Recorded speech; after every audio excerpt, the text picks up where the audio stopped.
So yan guys, magandang araw sa inyo. Anong oras nyo man napanood itong video natin.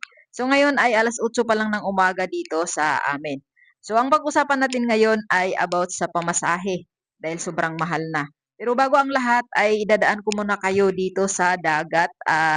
Sabi ko nga alas 8 pa nga ng umaga ay napakainit na. Dahil gusto kong lumanghap ng preskong hangin ay dito ako dumaan papunta mamili nga pala ako sa tindahan, pupunta ako ng palengke, mangungumpra ako sa tindahan, pero dito ako dumaan sa dagat dahil gusto kong malanghap ang preskong hangin. So, pauwi na nga pala ako guys, galing namili para sa tindahan dahil maraming maliligo ngayon sa dagat dahil summer at napakainit, maraming maliligo. So, marami din mamimili sa tindahan.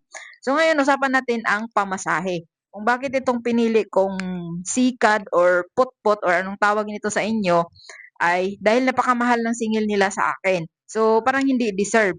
So, may karga kasi akong dalawang case na Red Horse at half case ng soft drinks at may iba pang mga pinamili ko. So, ang hingi nila sa akin ay 70. So, sabi ko hindi naman siguro deserve na magbigay ako ng 70. So, pinili ko na ito na lang pot-pot para mag-enjoy naman si kuya at parang naawa din na kasi ako dahil ang nag-drive dito ay matanda na. So, sabi ko, yung ibigay kong 70 ay ibigay ko na lang sa dito kay Manong. So, malapit lang kami guys. Ano lang, kung tutuusin, nasa minimum lang kami area. Ayan. At malapit na kami sa bahay at sabi ko kay kuya na alam mo ba kuya kung bakit ikaw yung pinili kong sakyan at buti naman pumayag siya dahil wala pa daw siyang napasahero. 10 pa lang yung kita ay 24 pa lang yung kita niya dahil nakadalawang pasahero pa lang siya. So sabi ko sakto ikaw yung pinili ko.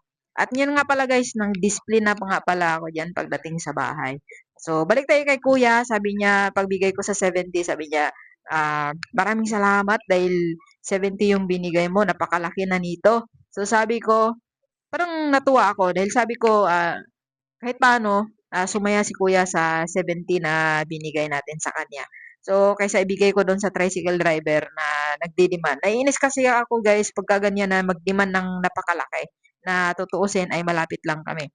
So, yung karga ko kasi kung itumbas yun sa tao, dusi-dusi yung minimum. So, hindi siya aabot ng 70. So, ayan, binigay ko na lang kay kuya, put-put driver. So ngayon guys ay mag-high tide na dito.